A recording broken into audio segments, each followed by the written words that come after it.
弟兄姊妹，大家好，歡迎收睇翻轉人生路中的他與她。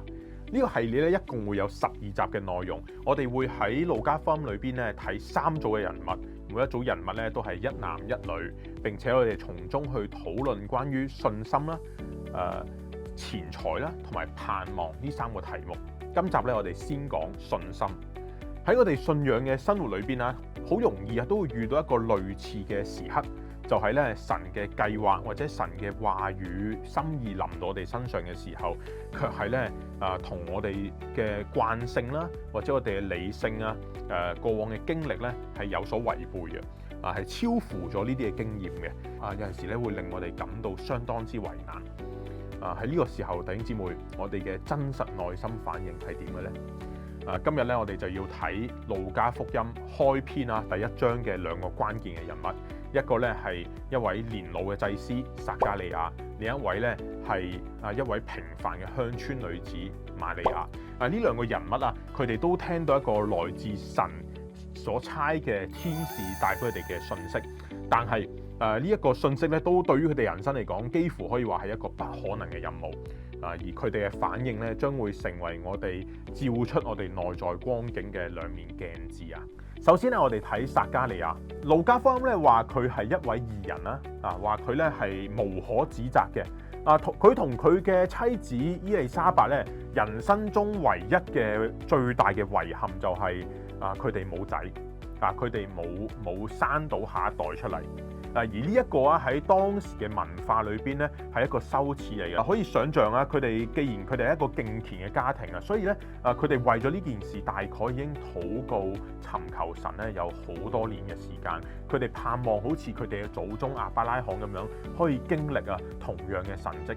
但係經過咗咁多年嘅禱告之後，直到喺路加福音第1章嘅時候，佢哋年紀已經老邁啦，即係咧佢哋嘅身體嘅機能已經唔能夠咧再有生育嘅可能性啦。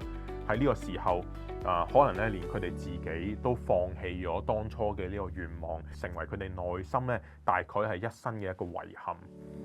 就喺同時撒迦利亞喺佢最榮耀一生最榮耀嘅時刻，就係咧佢終於抽到籤入到聖所裏邊，去到聖殿裏邊去公職並且咧係嗰個公職係為住所有嘅百姓喺神面前去禱告。而正正喺呢一個時刻正正喺呢個時刻，天使加百列咧向佢顯現，並且同佢講一番説話。佢話：因為你嘅祈禱已經被聽見了，你的妻子伊麗莎白要給你生一個兒子，你要給他起名叫約翰。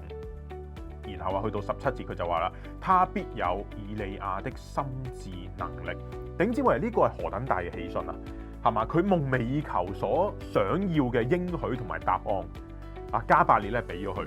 但係喺呢個時候撒迦利亞嘅反應係乜嘢？佢第一個反應竟然係佢話：我憑乜嘢可以知道這事呢？我已經老了，我的妻子也年紀老邁了。弟兄姊妹，原來咧當天使向佢顯現，將一個應許同佢講嘅時候，佢第一個反應咧係質疑。佢話：我憑乜嘢我身體已經老啦，期咁多年神都冇應允我啦，憑乜嘢而家你講一聲咧，我就真係得咧？而且實際上physically 我嘅身體我妻子嘅身體都老邁啦。弟兄姊妹，呢句説話咧係咪好耳熟係嘛？喺我哋自己咧，會唔會有陣時都有咁樣嘅諗法？當有陣時神嘅一啲説話臨到我哋身上嘅時候，神我點知你講嘢係真㗎？神我點知你呢番説話真係主觀同我講㗎？會唔會只不過係一個我好客觀讀到一句説話，其實唔係俾我嘅應許嚟嘅？弟兄姊妹，呢個看似咧係一個好合理嘅懷疑。佢用佢嘅經驗同埋理性去立即咁樣可以幾乎好似否定或者質疑神嘅應許。佢見到嘅係自己老邁嘅身體，佢見到嘅唔係神嘅大能。於是咧神就俾咗佢一個翻轉嘅功課係翻轉啲乜嘢？天使話：只因你不信，你必啞巴，不能說話，直到這是成就嘅日子。弟兄姊妹，我哋唔好誤會呢個咧，某程度上唔可以話係神俾佢嘅一個懲罰，而係咧一個恩典。神咧讓撒迦利亞暫時靜默落嚟，佢回應得夠多啦，佢質疑得夠多啦。神讓佢靜默，神彷彿喺度話：撒迦利亞，你用你嘅經驗同埋理性咧，已經講得太多，諗得太多啦。而家你安靜落嚟，你唔能夠講嘢啦，你睇我嘅工作。然後咧喺佢妻子伊麗莎白懷胎10月啦，就呢10月嘅靜默期裏邊咧，撒迦利亞就從一個憑住經驗同埋理性去懷疑神蹟嘅一位老祭司咧，慢慢轉變成為一個學習等候同埋觀看嘅一位領袖者。接落嚟弟兄姊妹，我哋要睇另一個人物。頭先講一男一女，而女星咧就係瑪利亞。跟住其實接住呢件事情緊接住呢件事，過咗5個月之後，天使咧就加百列啦去到拿撒勒呢個地方，去揾瑪利亞。瑪利亞所面對嘅弟兄姊妹係比撒迦利亞更具挑戰、更加不可能嘅一個任務嚟嘅。佢係一個童貞女，但係卻要喺聖靈嗰度懷孕生子。呢個喺整個人類歷史上面咧係聞所未聞嘅，而且瑪利亞仲要面臨住咧可能會被退婚嘅危險啦，甚至乎會被周圍嘅百姓咧知道呢件事之後用石頭打死佢，因為咧所有人都唔會相信佢係從聖靈懷孕嘅，所有人都會認為佢係一個通姦不貞潔嘅人。而瑪利亞嘅反應係乜嘢呢？佢同樣嘅問咗天使一個問題，但係佢嘅問題咧係完全唔同嘅。佢問話：我還沒有出嫁，怎麼有這事呢？弟兄姊妹，佢嘅問題同撒迦利亞有咩唔同咧？撒迦利亞問嘅係我憑乜嘢可以知道啊？所以咧係帶咗一種懷疑嘅態度。但係瑪利亞問嘅係呢一件事可以點樣做到咧？點樣成就咧？某程度上佢係問緊個方式，尋求緊一個方法。甚至乎可以話佢問呢個問題嘅時候，背後可能已經預備好要接受呢件事㗎啦。所以天使就進一步向佢解釋佢話聖靈要臨到你身上，至高者的能力要蔭庇你，因此所要生的聖者必稱為神的兒子。況且你的親戚伊麗莎白在年老的時候也懷了男胎，就是那素來稱為不生育的，現在有孕6個月了，因為出於神的話，沒有一句不帶能力的。弟兄姊妹，瑪利亞咧聽到呢一番説話之後，佢立即可以話俾咗一個人類歷史上面一個非常偉大嘅回應啊！佢立即選擇信服，選擇咧讓神嘅話語實現喺佢嘅身上。佢話情願。情願呢個字某程度上咧就係代表住我願意我接受，我願意呢件事咧發生喺我嘅身上。瑪利亞咧冇睇自己嘅處境，亦都冇睇佢將要面對嘅挑戰同埋危險。佢睇嘅係呢一位應許嘅神。佢嘅理性話俾佢知呢個真係一件唔可能嘅事嚟嘅。佢嘅處境亦都話俾佢知呢件事太過危險。但係佢嘅信心話俾佢知咧。正如天使最後一句説話，因為出於神嘅話係沒有一句不帶能力嘅，所以佢相信咧，佢嘅信心話俾佢知，神可以，神能，佢唔係完全冇一絲懷疑喎，弟兄姊妹，因為你會發現咧，天使同佢講完嘢之後佢第一個動作係做乜嘢啊？佢即刻咧就去揾伊麗莎白啦。咁意思係咩啊？佢要求證下，佢知道呢個親戚咧一直咧都係多年嚟不能夠生育嘅，佢求證下係咪真係如天使所講，佢已經懷孕咗6個月。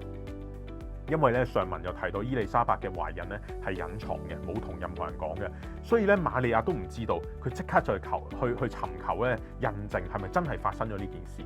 所以話瑪利亞內心係咪冇一絲嘅懷疑？佢係咪完全剛強到100% 嘅？佢就相信呢件事一定實現喺自己身上呢？我哋唔敢咁樣講，因為見到佢真係去尋求，去求問。但係弟兄姊妹，我哋見到佢整體嘅態度呢，係因為天使嘅話語，佢就信服落嚟，佢情願主嘅話能夠實現喺佢呢個平凡嘅鄉村女子身上。佢嘅信服就讓佢呢個平凡嘅人生，呢個平凡嘅鄉村女子咧，成為咗翻轉咗，成為神喺歷史上最重要嘅器皿之一。神咧藉住佢即係生咗耶穌基督，讓耶穌基督咧能夠降生在呢個世上，成為萬代都要稱佢為有福嘅一個女子。總結嚟講，撒迦利亞同埋瑪利亞俾我哋見到嘅兩種截然不同嘅心境。撒迦利亞咧，佢睇環境，亦都睇自己嘅情況，所以咧佢會懷疑。瑪利亞佢比較傾向於咧睇神，亦都睇神嘅應許，所以咧佢學習順服。弟兄姊妹啊，喺我哋正喺度收睇緊呢個節目嘅人裏邊啊，可能我哋好多人咧都會比較似撒迦利亞咁樣嘅。我哋可能係一個好嘅基督徒，我哋禱告，我哋都穩定嘅聚會，甚至我哋都有侍奉。但係同時，我哋嘅經驗同埋理性亦都常常成為咗我哋信心嘅天花板。佢成為我哋信心嘅上限。弟兄姊妹啊，限制咗我哋嘅信心嘅高度啊。然而，神咧係知道我哋同埋理解我哋嘅軟弱嘅，佢願意用恩典咧咁樣對待我哋，好似對待撒迦利亞咁樣。佢唔係懲罰佢，佢讓佢靜默一段時間，讓我哋咧喺嗰度能夠學習喺靜默中學習等候。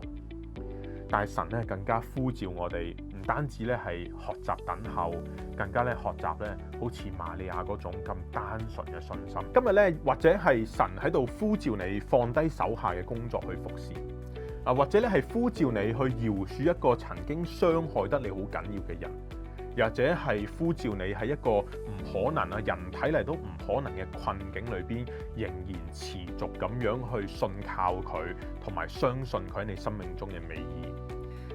你嘅內心反應，第一個反應係乜嘢呢？係好似撒迦利亞咁講話憑乜嘢呢？定係好似瑪利亞咁樣講話我情願呢？弟兄姊妹啊，呢一份內在嘅信服啊，正正咧係我哋翻轉人生嘅關鍵起點。接落嚟嘅3集啊，將會有3批咧唔同嘅弟兄姊妹喺度咧互相討論關於今集嘅內容。佢哋咧分別嚟自唔同嘅年齡層，亦都嚟自唔同嘅行業。佢哋會用佢哋嘅人生閲歷同埋咧佢哋過往嘅一切經歷或者行業嘅知識，喺度回應翻關於信心嘅呢一個議題係點樣去經歷嘅。讓我哋咧藉住嚟緊呢3次嘅機會，我哋咧從弟兄姊妹身上，我哋一同咧嚟學習，亦都嚟思考究竟咧我哋今日點樣去實踐信仰生活點樣咧將信心落實喺我哋生活嘅當中。